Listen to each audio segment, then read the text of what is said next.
Trump really molded people, but like iron, like you're either on this side or you're not. And it's clear as day. So that clear as day moment made everything political, ultimately creating the behind the veil situation for the world to pick a side.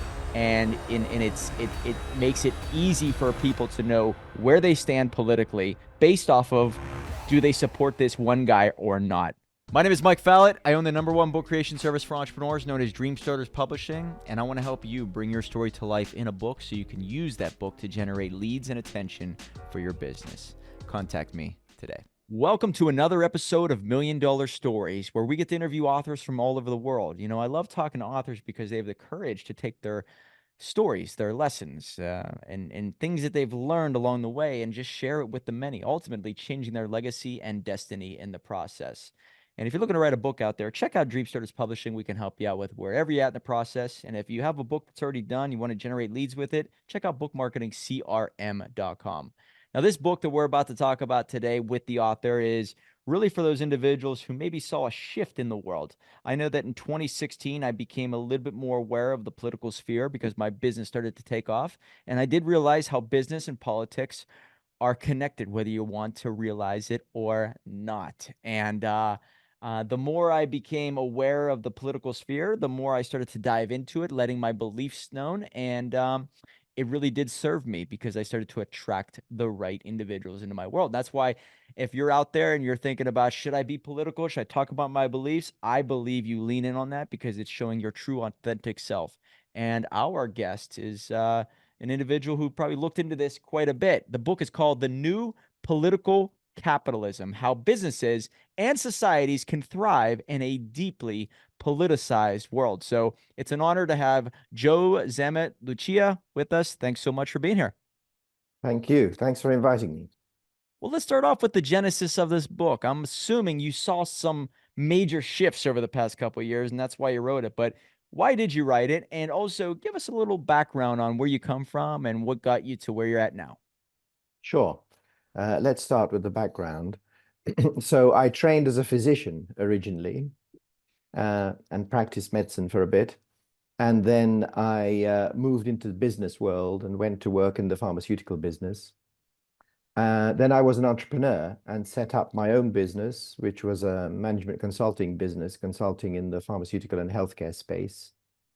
I had that for 11 years, grew it to about 200 people, and then sold the business, and then got involved in various things. And one of the things I got attracted to was to try and understand politics and the political way of thinking. I thought there were two big drivers in the world that made a difference to the kind of world we live in. One was business, and I felt I knew a little bit about that, having spent most of my life in it. And the other was politics, which I knew nothing about, and certainly didn't learn anything about in business.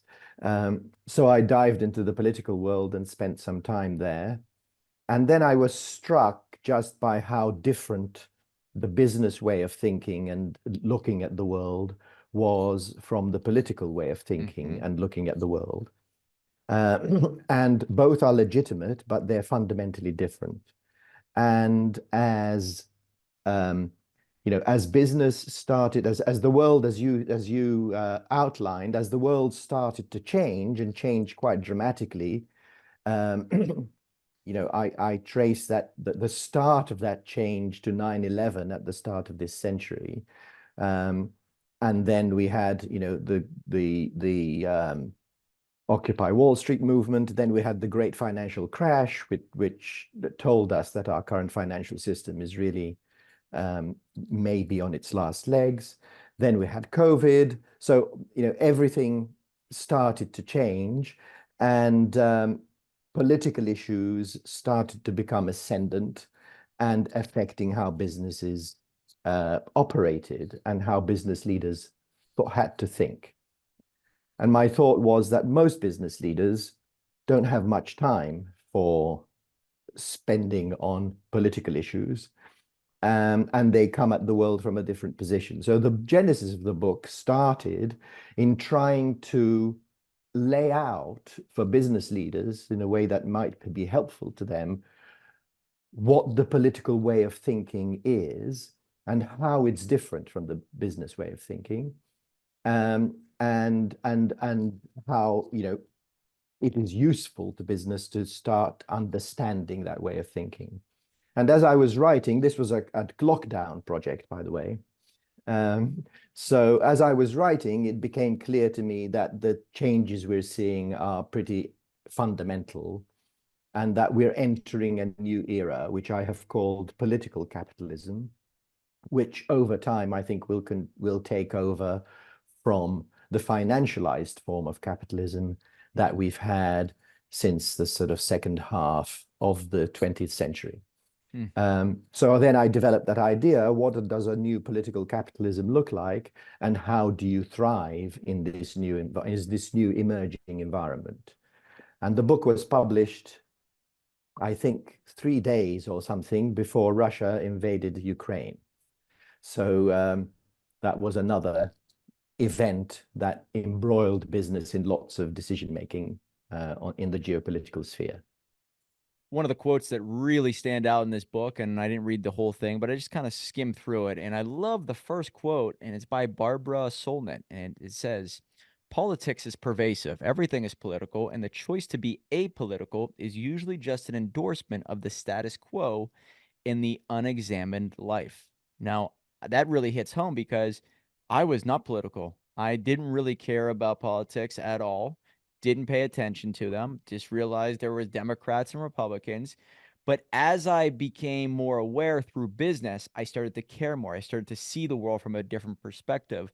And I started to examine myself, my beliefs more. And that's whenever I realized that standing for something is is what it's all about when it comes to having a business. And to have a business and not stand for something, it doesn't make sense to me. And so people who get into the business world, maybe they have to put their heart on the sleeve. They have to show their core values. They have to show who they really are. Their personality creates their personal reality. And at a point, because of this, maybe the temperature of the political environment, there's a point where you have to make a decision. Do I let people know what I believe or don't I? And I think it serves you very well to really take off the mask, pun intended, if you will. So, do you think that you said it goes back to 9/11 as the starting point, but do you believe that it's undoubtable for anybody to become an entrepreneur? It's, I guess, inevitable for them to become political in the process. Is that what you're saying? Yes, I think we're all political. We're all political animals. And it depends how you define politics. Because as you outlined, a lot of people think of politics in partisan terms. Am I a Republican or am I a Democrat? Mm-hmm. That's a small part of politics. I define politics as the mechanism, imperfect though it is, the mechanism through which we decide collectively what kind of society we want to live in. Now, political parties and the political debate is part of that, but it's not the only part. So, for instance, what is the role of business in our society? That is a political question. There'd be lots of people who have varying and different and opposing views on that. But the reality is that business is part of the panoply of our political institutions. So business is a political actor, even if it doesn't take a stand on explicitly political issues. It's a political actor because business has a big impact on the type of society in which we live. You know, if you pay people well, that makes a difference that if you pay them a pittance. It makes a difference to the kind of society in which we live. If you decide to shut down your factories in Ohio and move them all to Vietnam, that has an impact on the kind of society in which we live. It then has a party political impact as well later on. So what business does and how people run their businesses in itself is a political question as well as an economic and commercial question, because they're affecting the type of society in which we live and the type of life that people lead. Now, you talked about taking a stand. And I think there are various ways you can look at that. So there are some businesses, like Patagonia, for instance, as an example, for whom taking a stand as an environmental activist company is an integral part of their brand.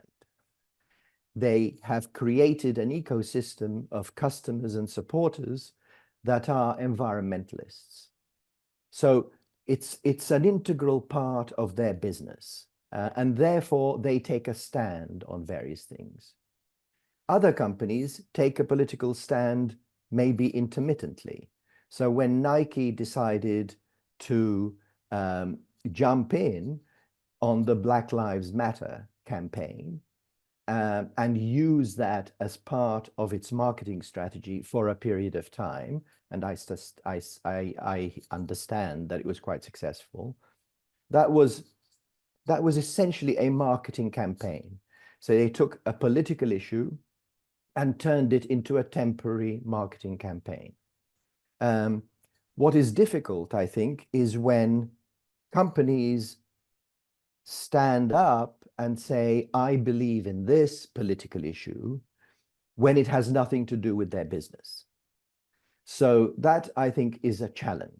So for instance, why should we, when people say, if you're running a big company, say 100,000 people, and you say, these are our values, whose values are we talking about?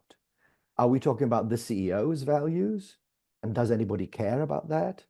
Are we talking about the shareholders' values? Where if you're a public company, you've got hundreds of thousands of shareholders scattered around the world, so you have no idea what their values are. Are we talking about the employees' values? Well, again, the employees reflect the electorate, so likely they have a vast range of different political opinions and different values. So how do you cater to that? And these are the challenges, I think, that business people these days have to manage. One of the things about politics is the difficulty of politics is that you have to make decisions when every single citizen wants something different from you. Now, business has not really had to deal with that issue because the idea was that business is here for one thing only, which is to make as much profit as possible. That has changed. And now business leaders have to think politically because they have constituencies, they have shareholders, they have employees, they have customers, all of whom might want something different from them. And the skill of balancing that is a political skill, which they don't teach you at business school. Well, I think the word capitalism is very political now, obviously, right? Just having the word capital. Are you a capitalist? Oh, then you are for the rich. You're for the greedy. You are for your self-interest, right? So I think the reason why capitalism's getting a bad name is because of the school system. And I think the school system is making everything political. Ultimately, blaming the system itself and blaming those who benefit from starting businesses. So I think it starts in the school system. Do you believe that that is a crucial variable that really did change over the past 50, 60 years? And my next question is, I do believe the fire starter to it all was a capitalist running for office, a major capitalist, somebody, an outsider, a Donald Trump in 2016, who was completely against all the political players. He's the one that changed the game. So number one, I think the big variable is school. Do you believe that that's the case also? And do you believe the most instrumental piece to all of this is Trump not only running, but winning? Well, I think there's a lot of truth to what you say. The school system reflects our social belief system. So, it changes over time. And, for the last 70 years, we've had ever more, we've had a capitalist system which has become ever more financialized. So when people say the problem is capitalism, or, we have to think about capitalism, I think the first thing we need to agree on is what do we mean by capitalism? Because everybody bandies the word around and nobody can agree on what it means. So I take the most minimalist definition of capitalism, which is a system that allows people to own capital, to own private property. Now, there are various forms of capitalism. There's socialist capitalism, there's financialized capitalism, there's consumer capitalism, there used to be feudal capitalism, there used to be industrial capitalism. Capitalism morphs and changes over time. I think what we've seen since, say, the 1980s or so is not that we've suddenly become capitalist, because we've always been. You know, there, apart maybe from North Korea, there isn't a country in the world that is not capitalist to a greater or lesser degree in a mixed economy. But what's happened since the 1980s or so is that capitalism has become financialized. So the only thing that matters is what you can count in dollars. And if you can't count it in dollars, it doesn't matter.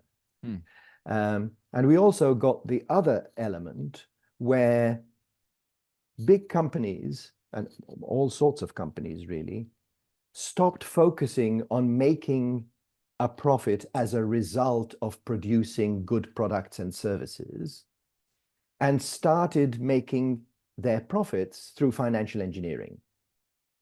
That is what I define as financialization. So if you take Boeing as a current classical example, they forgot that they should be excellent aircraft engineers, and they became financial engineers.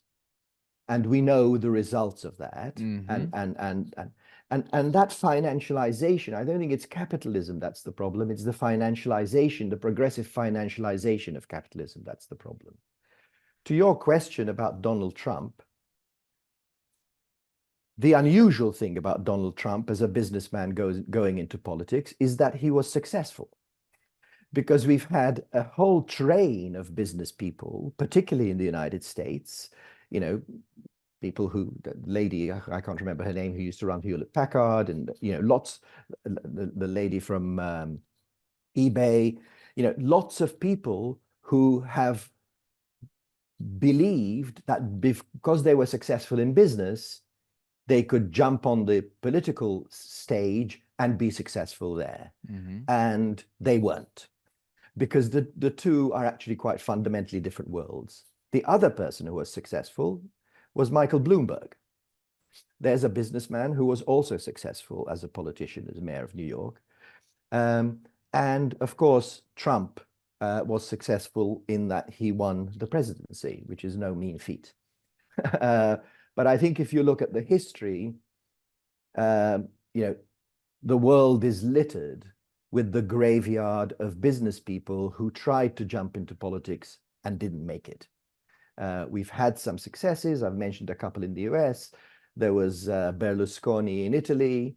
There was the guy who was the prime minister of the Czech Republic. So there have been successes of business people becoming successful politicians, but they're very rare.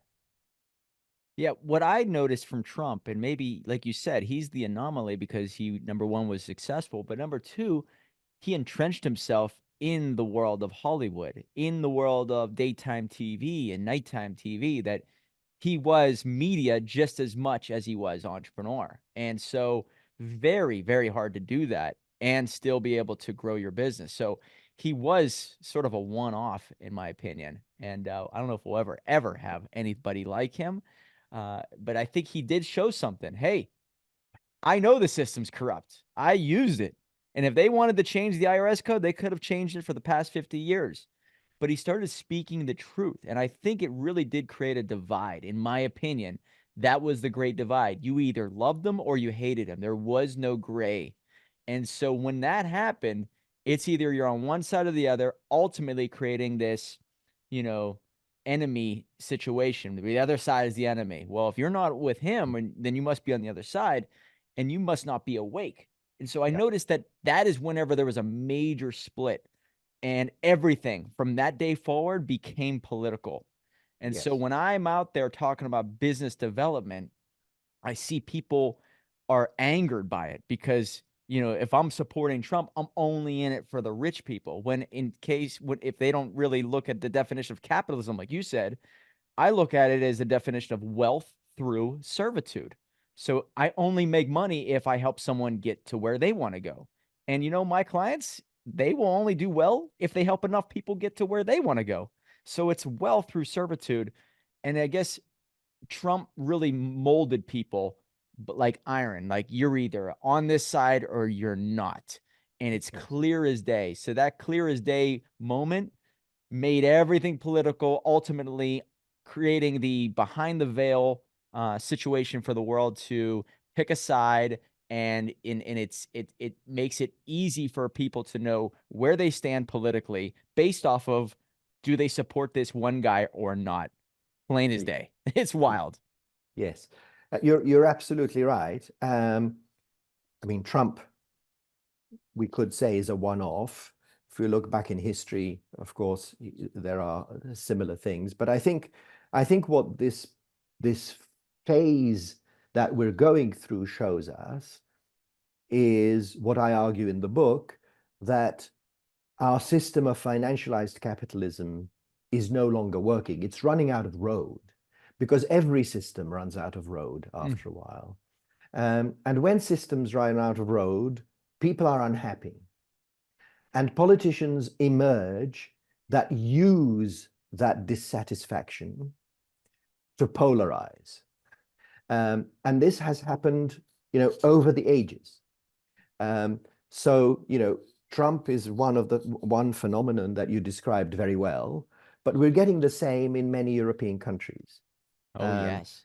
With because this who's the man of Argentina? What's his name? Millet, Yeah. Of course, yeah, he's doing the same thing. yeah, and we have it here in Europe too, and that is a sign, I think, of the fact that the fundamental foundations of our system have grown old, and they're starting to fray, and we don't know where to go next. So people who can, you know, use that sentiment to their political advantage emerge in these sorts of environments. It's as Gramsci put it, the old is dying and the new is not yet ready to be born. And in this interregnum, monsters emerge. So, this has been something that's happened through the ages. But I think a corollary of the fact that our system is fraying is what you have put so well, which is, what is the purpose of business? I remember when I used to work in the pharmaceutical business, we were in this meeting with commercial people and R&D people, and the research people were presenting their ideas. And one of the commercial people got bored and stood up and said, well, this is all very well and scientifically very interesting, but you guys seem to forget that we're here to make money. And the president of R&D turned to him and said, he was a wise old Scottish man, said, laddie, we're not here to make money. We're here to make medicines that make people better. And if we can do that, then we'll make money.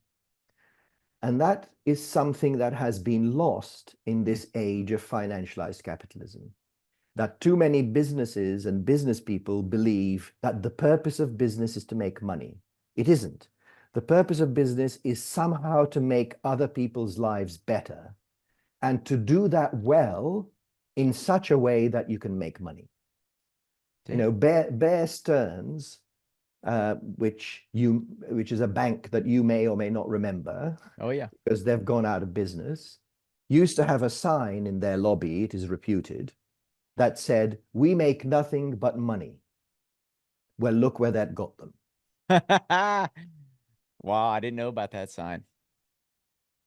Well,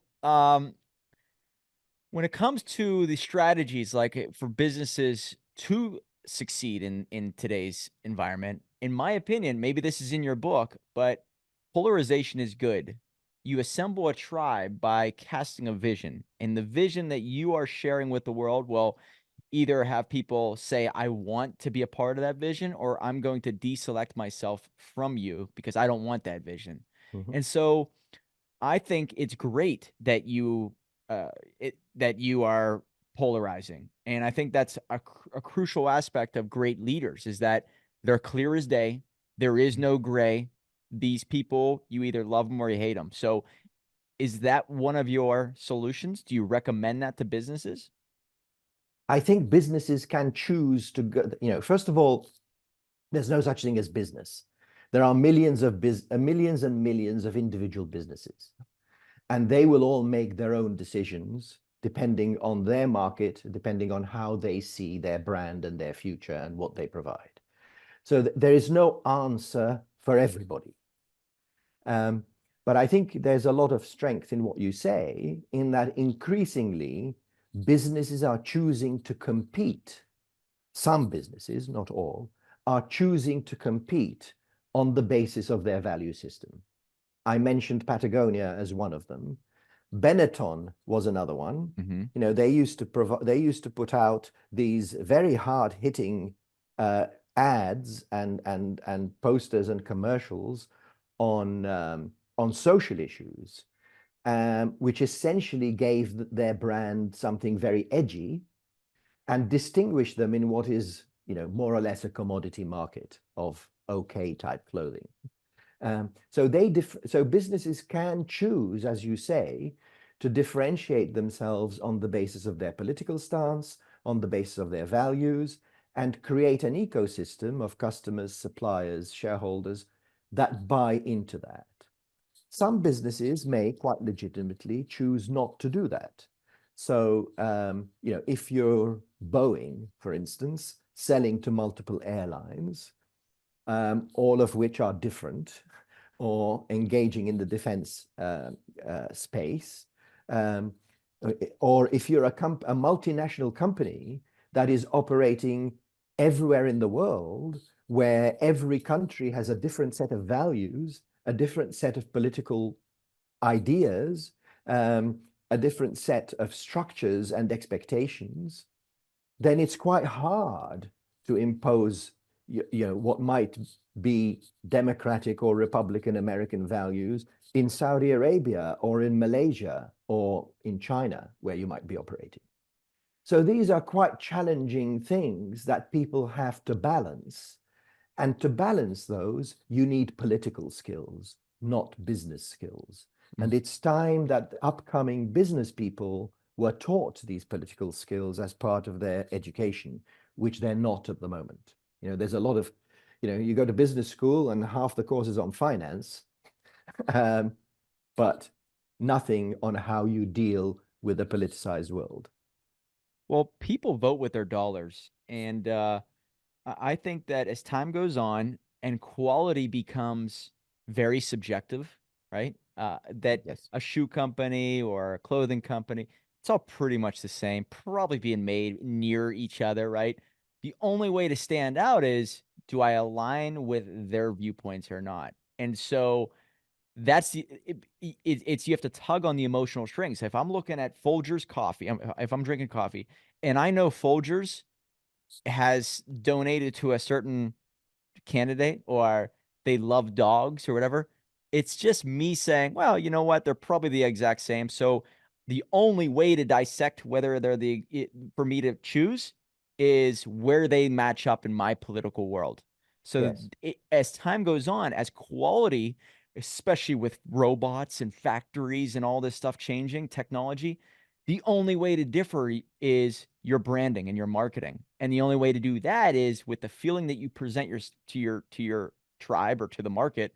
And the way you do that is you lean in on politics. So in my Yes. opinion, is as we go through this journey, we will have to become political to separate ourselves from other businesses. Do you agree with that? And I think you're seeing that playing out quite a lot. Um, everybody's becoming more political. And it's not just about branding and your customers, it's also about your employees. Yes. It's also about your shareholders. How do you keep such a group together um, now that everybody has a political view? I mean, we've seen Google firing 28 employees or whatever because they were protesting because of what's going on in the Middle East. And we're seeing, universities, they're big organizations too. I mean, they're in a mess at the moment because of all these protests that they're having around the Middle East.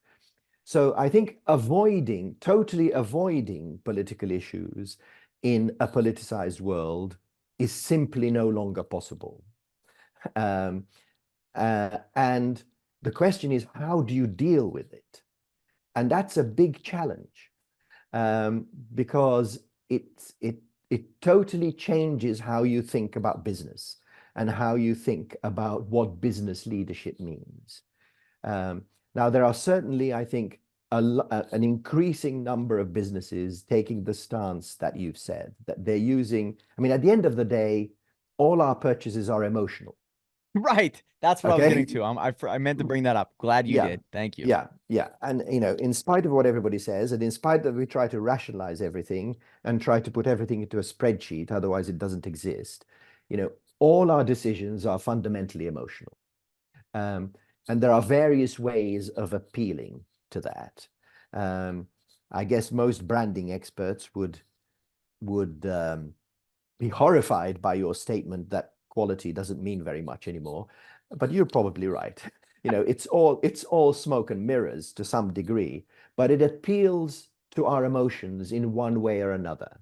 And certainly in a politicized world, appealing to those emotions can bring advantages as well as disadvantages. I mean, we've seen recently, I saw a survey recently about how Tesla buyers are shifting. It used to be mainly Democrats who bought Teslas because of the environmental impact. Now, the proportion of Democrats buying Teslas has plummeted because of the political positions that Elon Musk keeps spouting. So, these things make a difference.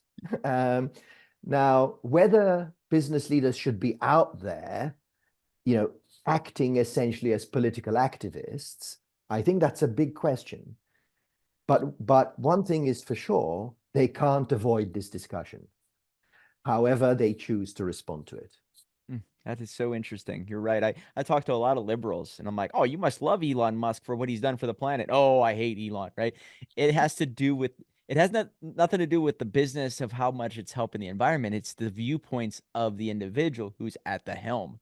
That's Right. fascinating.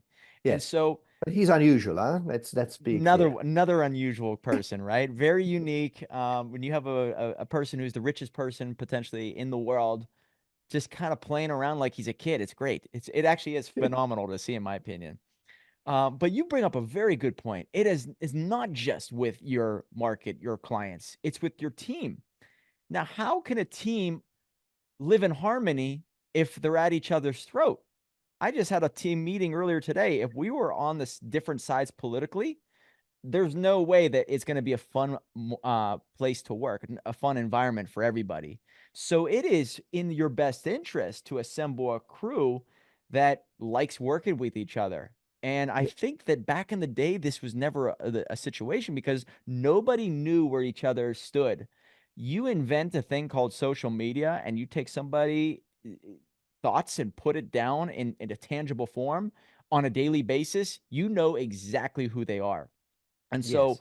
the creation of social media to me made things political. So if someone says I hate Trump and they're working alongside somebody who's constantly posting things about I love Trump, there's going to be a bridge out ahead at some point, right? There's going to be a disagreement. So Yes. social media, I think, is the tool that kind of really ripped the mask off of people in the workplace. So I think Because it's a good thing, in my opinion. I want to know who you are.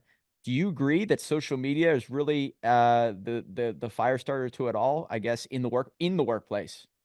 yes, I think social media has made a huge difference, for better and for worse. We can now communicate with everybody. We can now form our own social groups, et cetera, et cetera. So, social media has brought us advantages, but it's also brought us this polarization. It's also brought us this intolerance in terms of how we speak on social media, which seems to be very different from how we would speak if we were talking face to face. Right. The Okay, anonymous, right? There's right, no picture. They can say whatever they want. Yeah. right. So it's for better and for worse. social media has made a huge difference. Now, assembling a team that has all the same values, I think is doable if you're running a company that has 20 people, maybe even 200 people, maybe even 2,000 people, who knows? But if you're running a company that's spattered across the world, employing 150,000 people, that's not going to happen. That's Okay. a good point. So the question is, if you think of yourself as a politician, you think, okay, I employ 150,000 people. It's perfectly reasonable that they all have a different opinion and they all have different political opinions. Maybe. How do I run a business with that spread of opinion? So let me give you a practical example. Disney. Now, Disney is a great company run by very bright, intelligent, well-paid people, and they have access and can hire the best consultants in the world. Well, they ran a DEI program, diversity, equity, and inclusion program. And in fact, a lot of these diversity, equity, inclusion programs are not diverse or equitable or inclusive at all. They actually push one particular point of view. They push one particular view on what diversity means. They push one particular view on what equity means. Mm-hmm. And they push one particular view on what inclusion means. So when Disney ran this program, about 100 employees wrote an open letter saying, well, those of us who happen to have religious and conservative views now feel totally unwanted in this company. Now, that's not great. So the question is, you know, the importance of a good politics is accepting that people have different points of view and engaging in that discussion in a civil way.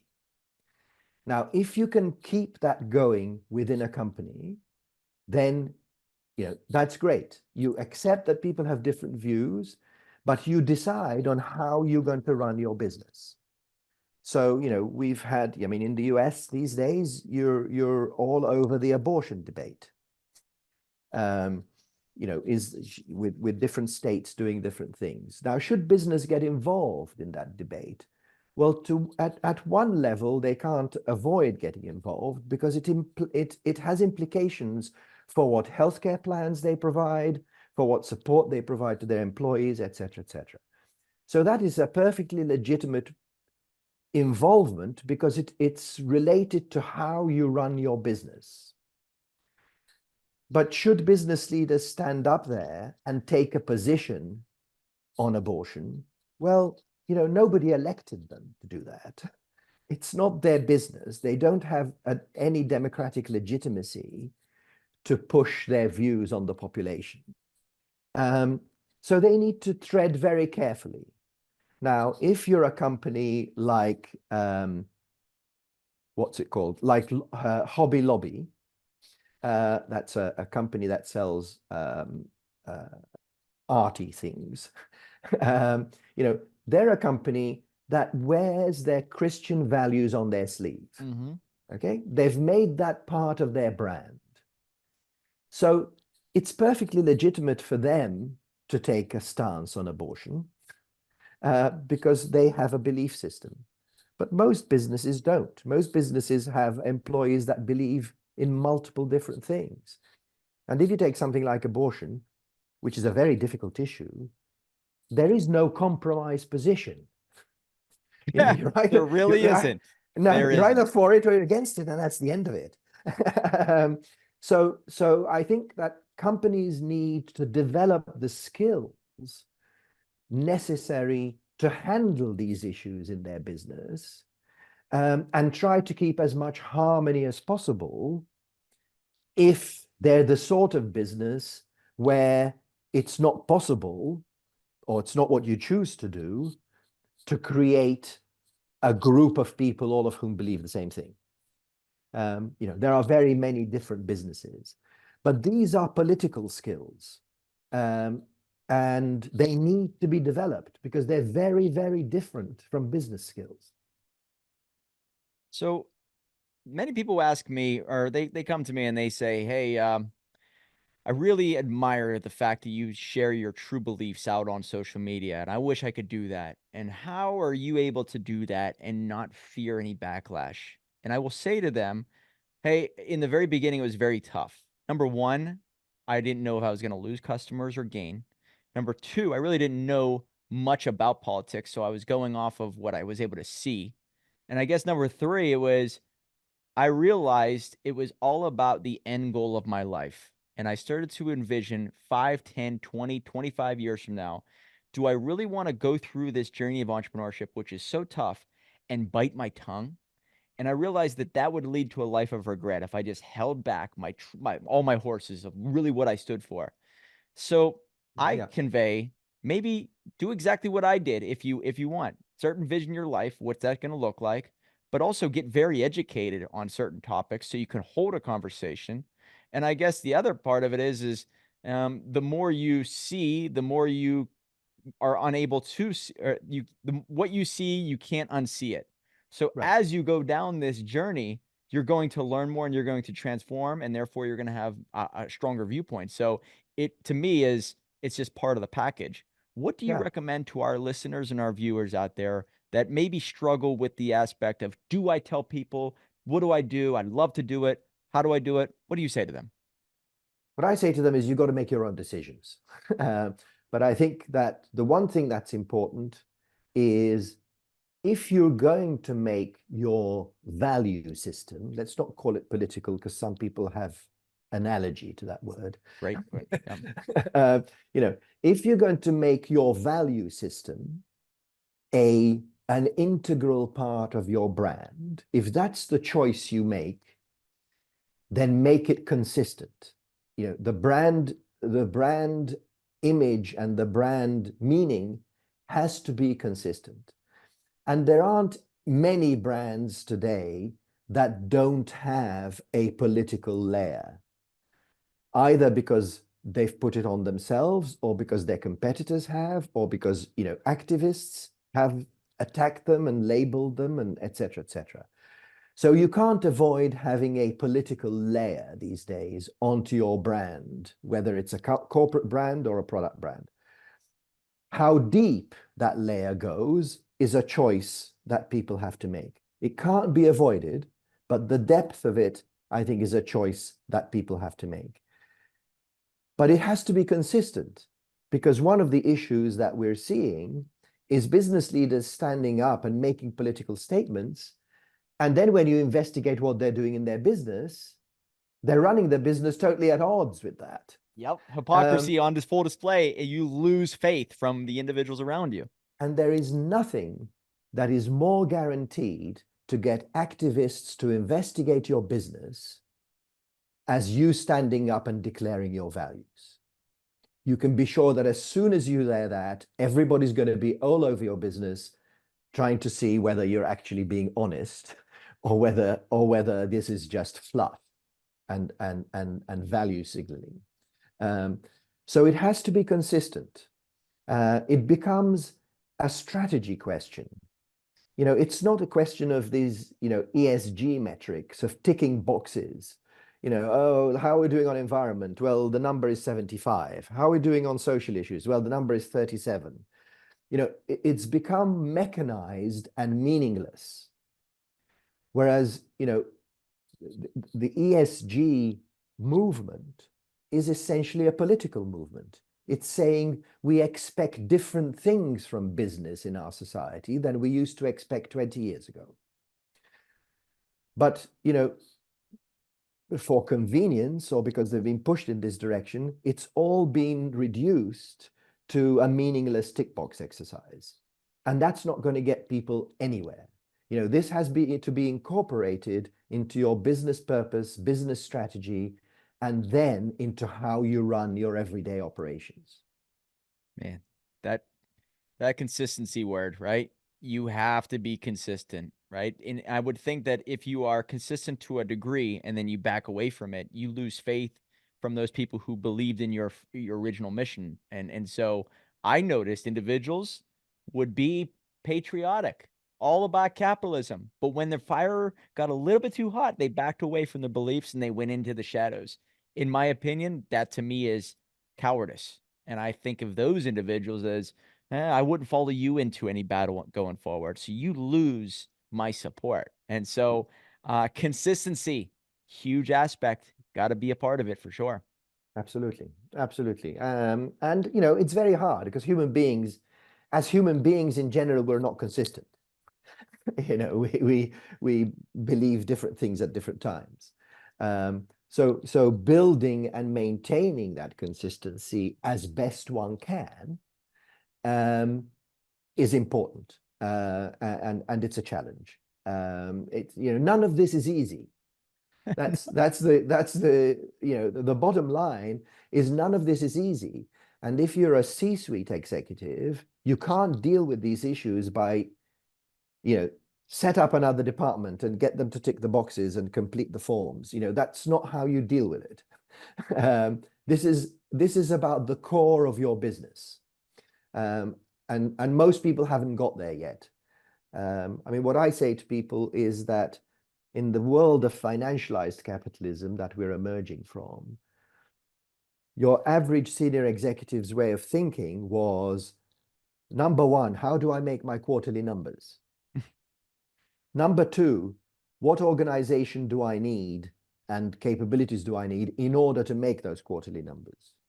And number three, at the outer ring, is, and what's going on out there politically and socially that might affect my business? What I'm saying is that in this new world, we have to turn that on its head. That the first thing you need to think about is what's going on out there politically and socially. Therefore, what organization do you need to build to be successful?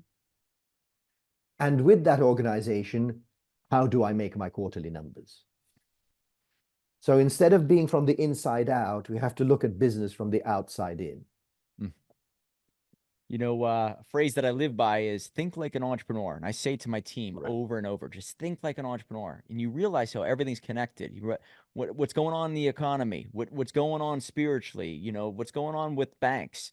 You start to be aware of everything and you see how it does affect your business or how to make the chess move around it or to be just prepared for it. So is that your solution too? You were an entrepreneur, you still are, and it seems like that has served you very well. So is that your message to everybody? Whether it's going to be your full-time revenue stream or your main revenue stream, thinking like an entrepreneur does allow you to become more aware in general, self-aware, but also aware of the world.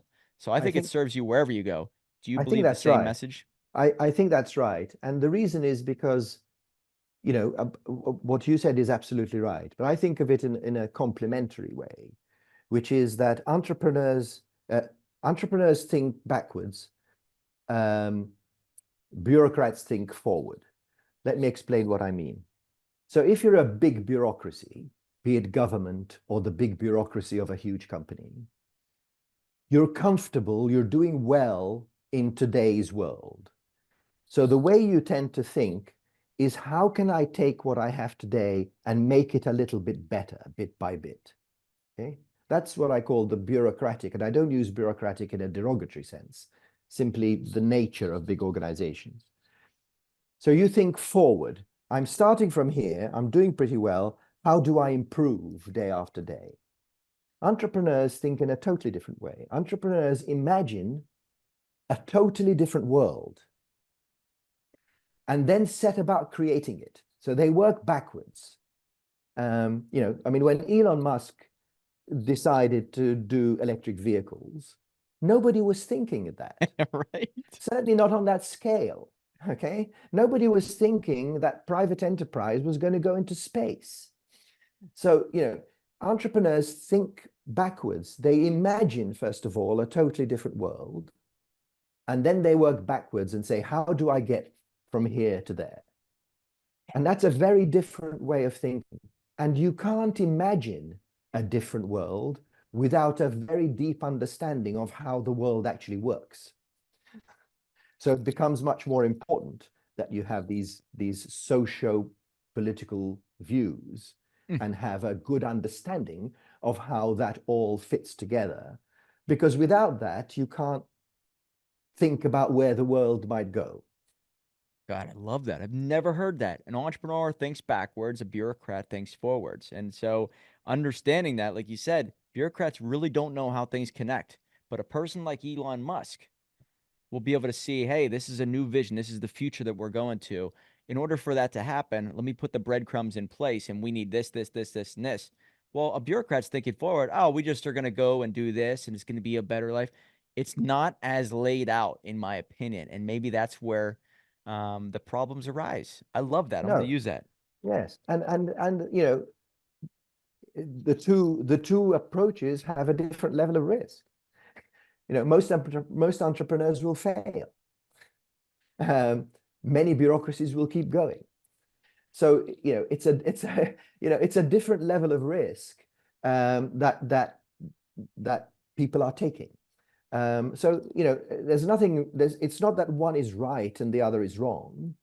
It's that it's different. And you know, if there's one thing we need in the world, it's difference. Because without difference and diversity and people thinking in a different way, we're not going to move forward. Right. Man, fascinating. I could talk to you for hours.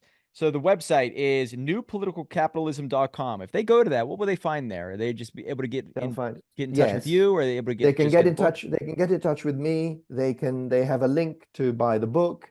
They have a bunch of podcasts and videos around this subject, and a set of articles that they can flick through if they like. I also publish a bi-weekly newsletter on LinkedIn.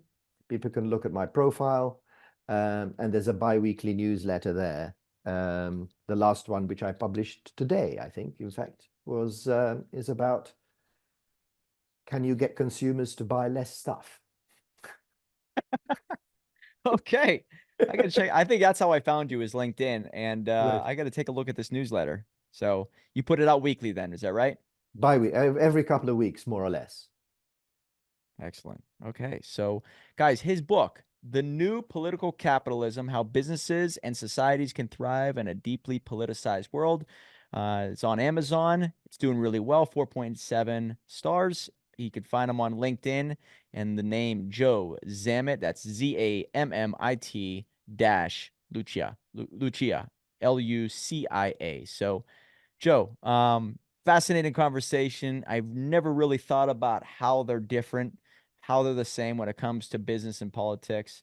I just know that most entrepreneurs hate politicians, right? So I know that's the case, but I realize that it's a necessity, and there's a way maybe for it to for both sides to work well together. And I think it Yeah. used to.